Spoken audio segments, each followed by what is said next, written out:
कहानी की शुरुआत एक बुजुर्ग घर से शुरू होती है जिसके बाहर रोज और उसकी बेटी हेलेन खड़ी थी। इन दोनों के साथ एक छोटी लड़की भी थी जो हेलेन की बेटी थी। हेलेन अपनी माँ रोज को बुजुर्ग घर में छोड़ने आई थी। रोज जैसे ही अंदर आती है तो मैक्स नाम का आदमी उसे चले जाने को कहता है। सिर्फ फिर मैक्स के पीछे मेड तारा लगी हुई थी। रोज को देखकर तारा पूछती है कि मैं आपकी क्या मदद कर सकती हूँ। हेलेन उसे बताती है कि मेरी माँ अपनी उम्र के लोगों के साथ रहना चाहती है, इसलिए मैं उसे यहाँ लेकर आई हूँ। उसकी बात सुनकर तारा रोज का स्वागत करती है और उसके बुलाने पर सैम नाम का लड़का बाहर आता है और वो भी रोज का स्वागत करता है। सैम इसी बुजुर्ग घर का मालिक था जिसमें रिटायर्ड हो चुके बुजुर्ग रहते थे। कुछ देर बाद रोज अपने कमरे में अपना सामान संभाल रही थी। इसी दौरान उसके पास फैनी नाम की बुजुर्ग महिला आती है। फैनी रोज के पास वाले कमरे में रहती थी, इसलिए वो भी रोज का स्वागत करने आई थी। थोड़ी ही देर बाद दोनों एक बड़े से हाल में रात का खाना खाने लगी। हाल में विंग नाम की बुजुर्ग महिला भी आती है और वो भी बैठकर खाना खाने लगती है। विंग के बाद हाल में मेजर नाम का बुजुर्ग आता है। मेजर काफी ठरकी बूढ़ा था और वो रोज को देखते ही उस पर लाइन मारने लगा। मेजर के बाद गैरी भी आता है और वो साला भी रोज पर लाइन मारने लगा। फैनी को दोनों ठरकियों का पता था कि वो रोज की गुफा में धमाका करना चाहते हैं, इसलिए वो रोज को उन दोनों से दूर रहने की सलाह देती है। अगले दिन सभी लोग एक बड़े से कमरे में बैठे थे। आज यहाँ एक नई लड़की आने वाली थी जिसका काम सभी का मनोरंजन करना और सभी का ख्याल रखना था। सभी को लग रहा था कि नई लड़की साधारण होगी, लेकिन जब नई लड़की सबके सामने आती है तो ठरकी बूढ़ों का डंडा सलामी देने लग जाता है। इस नई लड़की का नाम सलीना था और उसके बड़े बड़े तरबूज देखकर सबके डंडे हिलने लगे थे। सलीना सबसे पहले सभी को अपना नाम बताती है और फिर उन्हें बताती है कि अब से मैं यहीं रहूंगी। सलीना की बात सुनकर सभी ठरकी बूढ़े खुश हो गए थे, जबकि बुजुर्ग महिलाएं जल गई थीं। सभी को अपने बारे में बताकर सलीना सभी को कविताएं पढ़कर सुनाने लगी। वैसे सभी बूढ़ों का ध्यान कविताएं सुनने में कम बल्कि सलीना के गोल गोल तरबूजों पर ज्यादा था। इसी बीच सैम भी कमरे में आता है क्योंकि अब शाम के नाश्ते का समय हो गया था। यहाँ रहने वाले सभी बुजुर्ग शाम के नाश्ते को काफी पसंद करते थे। नाश्ते के दौरान ही मेजर ने सलीना पर लाइन मारना शुरू कर दिया। वो सलीना के तरबूजों की तारीफ कर ही रहा था कि इसी बीच सभी लोग एक महिला की चीख सुनकर डर जाते हैं। सैम सभी को शांत करने की कोशिश करता है, लेकिन जब कोई भी शांत नहीं होता तो वो सलीना को अपने साथ चलने को कहता है। चीख बाथरूम से आई थी, इसलिए वो दोनों वहीं पहुंच गए थे। सैम तो लेडीज बाथरूम चेक नहीं कर सकता था, इसलिए सलीना सभी बाथरूम चेक करने लगती है। जल्दी ही उसे एक बाथरूम में लीला नजर आती है। वो सलीना को बताती है कि वो एक कीड़ा देखकर डर गई थी, जिसके बाद सलीना उसे बाहर आने को कहती है। अब सलीना और सैम सभी को बताते हैं कि लीला एक कीड़े को देखकर चिल्लाई थी और ये जानकर सभी लोग लीला पर गुस्सा करते हैं। कुछ देर बाद सैम और सलीना सभी के कमरों में जाकर उन्हें मीठा दे रहे थे। बुजुर्ग लोगों को मीठा काफी पसंद था, इसलिए सैम उन्हें हर रात थोड़ा सा मीठा खाने को देता था। सलीना मेजर को भी मीठा देने आती है। मेजर फिर से उस पर लाइन मारता है और इस बार तो वो सलीना को किस भी कर लेता है। उधर गैरी भी लीला के पास आ गया था क्योंकि उसकी नजर काफी समय से लीला पर थी। वो लीला की गुफा में धमाके करना चाहता था। लीला भी काफी प्यासी थी, इसलिए वो भी गैरी को अंदर बुला लेती है। अगले दिन सुबह सभी लोग नाश्ता कर रहे थे। लीला आज काफी खुश नजर आ रही थी क्योंकि गैरी ने उसकी प्यास जो बुझा दी थी। नाश्ते के बाद रोज सैम के पास आती है। वो अपने कमरे में सफाई करवाना चाहती थी, जिस कारण सैम सफाई वाली को बुलाता है। सफाई वाली का नाम एमा था और सैम उसे रोज के कमरे की सफाई करने को कहता है। थोड़ी ही देर बाद सभी लोग बड़े कमरे में बैठकर पुतलों का खेल देख रहे थे। कुछ को ये खेल पसंद आ रहा था, जबकि कुछ इसे देखकर बोर हो रहे थे। ये खेल सैम और सलीना ने पेश किया था, लेकिन फिर भी ये खेल ज्यादा लोगों को पसंद नहीं आता। खेल के बाद मेजर सलीना की बहुत तारीफ करता है क्योंकि वो साला उसकी गुफा में धमाके करना चाहता था। रात को सोने से पहले रोज बाथरूम में हाथ मुंह धो रही थी। वो जब बाहर आती है तो गलती से मेजर से टकरा जाती है। रोज उससे माफी मांगती है, लेकिन मेजर कुछ परेशान नजर आ रहा था। रोज के पूछने पर वो बताता है कि यहाँ हमारी जान खतरे में है, इसलिए मैं आज रात को ही यहाँ से भाग रहा हूँ। रोज को मेजर पर यकीन था, इसलिए वो भी उसके साथ भागने को तैयार हो जाती है। उधर गैरी एक बार फिर से लीला के पास पहुँच गया था। गैरी के पास आज ताकत की गोलियां भी थीं। वो एक गोली खुद खाता है और एक लीला को देता है। गोली खाते ही दोनों एक दूसरे का पानी निकालने लग जाते हैं। देर रात को जब सभी लोग सो रहे थे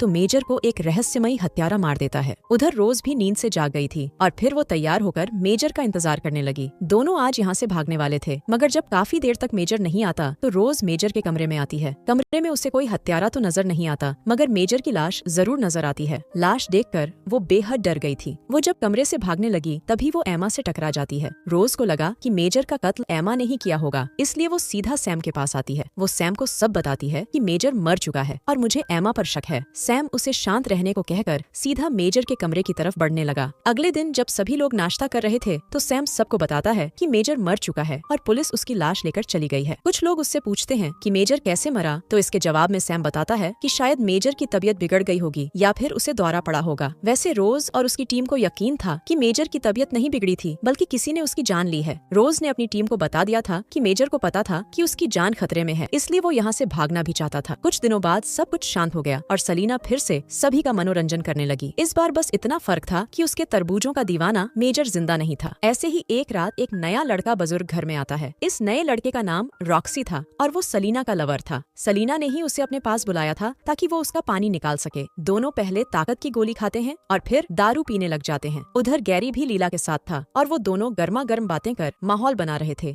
दूसरी तरफ रॉक्सी का डंडा सलीना की गुफा में धमाके कर रहा था। इसी बीच हत्यारा उनके सामने आता है, जिससे डर कर सलीना भाग जाती है। हत्यारे ने आते ही रॉक्सी पर हमला बोल दिया। रॉक्सी खुद को बचाने की कोशिश तो करता है, लेकिन हत्यारे के हाथों मारा जाता है। दूसरी तरफ फैनी ने गैरी और लीला को मजे करते देख लिया था। उसने लीला को गैरी से दूर रहने को कहा था, लेकिन लीला तो उसके साथ मजे कर रही थी। वो दोनों को बुरा भला कहकर कमरे में चली जाती है। सलीना भागती भागती सैम के पास पहुंच गई थी और उसने उसे सब कुछ बता दिया था। इसके बाद दोनों डर कर एक स्टोर में आते हैं, लेकिन वहाँ भी एक लाश पड़ी थी। ये लाश तारा की थी, जिसे देखकर ये दोनों डरकर चिल्लाने लगते हैं। इन दोनों की चीख रोज और फैनी ने भी सुन ली थी और दोनों विंग के पास आती हैं। दोनों विंग से मदद मांगती हैं ताकि वो मिलकर हत्यारे को पकड़ सकें। विंग के हाँ बोलते ही तीनों मैक्स के पास आती हैं। तीनों को सिरफिरे मैक्स पर शक था कि वो ही कातिल होगा। मैक्स उन्हें सब बताता है कि 3 महीने पहले मैंने एक कत्ल होते देखा था और कातिल ने नकाब पहन रखा था। मैंने सबको बताने की कोशिश की, लेकिन किसी ने मेरी बात पर यकीन नहीं किया। मैंने मेजर को भी बताया था और उसे मुझ पर यकीन भी था, लेकिन वो भी मारा गया। मैक्स की बातें सुनकर तीनों हैरान जरूर हो गईं, लेकिन तीनों उस पर यकीन करती हैं। तीनों ने फैसला कर लिया कि अब वो रहस्यमयी हत्यारे को पकड़कर ही रहेंगी। उधर हत्यारा लीला और गैरी के पास आकर उन दोनों को मार देता है। इसी बीच फैनी और विंग को सलीना पर शक हो गया, क्योंकि वो एक कमरे में छुपी हुई थी। वो सलीना को पकड़कर उससे पूछताछ करना चाहती थी। इसी बीच रोज गलती से हत्यारे को देख लेती है। इसके बाद वो फैनी के पास आकर उसे बताती है कि सलीना कातिल नहीं है। रोज की बात मानकर सलीना को छोड़ दिया गया। अब चारों का शक सफाई करने वाली एमा पर जाता है। चारों ने फैसला कर लिया कि वो एमा के कमरे की तलाशी लेंगी। देखते ही देखते चारों उसके कमरे में पहुंच गईं। फैनी ने रोज को बाहर ही रोक दिया ताकि वो बाहर नजर रख सके। बाहर खड़ी रोज को एक आवाज सुनाई देती है। इसके बाद वो जैसे ही आवाज की तरफ बढ़ती है तो उसे हत्यारा नजर आता है। इससे पहले कि रोज शोर मचा पाती, हत्यारे ने उसे पकड़ लिया। देखते ही देखते हत्यारा उसे एक कमरे में ले आया। ये रहस्यमयी हत्यारा कोई और नहीं बल्कि यहाँ का मालिक सैम ही था। रोज उससे पूछती है कि तुम ये सब क्यों कर रहे हो। सैम उसे बताता है कि मैंने बुजुर्गों की 5 साल तक सेवा की, लेकिन बदले में ज्यादा पैसे नहीं कमा पाया। 1 साल पहले मैंने एक कागज तैयार किया। इसके बाद जो भी बुजुर्ग यहाँ रहने आता, मैं उससे वो कागज जरूर साइन करवाता था। कागज पर लिखा होता था कि अगर बुजुर्ग की मौत हो जाती है तो उसकी सारी जायदाद का मालिक मैं बन जाऊंगा। बस इसीलिए मैं धीरे धीरे बुजुर्गों को मारने लगा ताकि मैं अमीर बन सकूं। रोज को सब बताकर उसने उसे भी मारने का फैसला कर लिया। वो जैसे ही अपना हथियार उठाने जाता है तो रोज की नजर सामने रखी कैंची पर पड़ती है। वो जल्दी जल्दी कैंची उठाकर सैम पर हमला करती है और कमरे से भाग जाती है। उधर रोज की टीम एमा को मार रही थी, लेकिन रोज उनके पास आकर उन्हें सब बता देती है। रोज का पीछा करते करते सैम भी बाहर आ गया, लेकिन अपनी असलियत खुलते देखकर वो इतना डर गया कि वो भागने लगा था। अब सभी सैम का पीछा करने लगे। उसका पीछा करते करते सलीना उस तक पहुंच जाती है। सैम जैसे ही उसे मारने लगता है तभी पुलिस आकर उसे रोक देती है। फैनी ने पहले ही पुलिस को फोन कर दिया था, इसलिए पुलिस यहाँ आई थी। कहानी के आखिर में पुलिस ने उस सैम को गिरफ्तार कर लिया जिसने कई ठरकी बूढ़ों की जान ली थी। इसी के साथ इस कहानी का यही अंत हो जाता है। हमारी वीडियो देखने के लिए बहुत बहुत धन्यवाद। अगर आप ऐसी ही वीडियोस के दीवाने हैं तो प्लीज मेरे चैनल को जरूर सब्सक्राइब करें। मिलते हैं अगली वीडियो में, तब तक के लिए नमस्कार।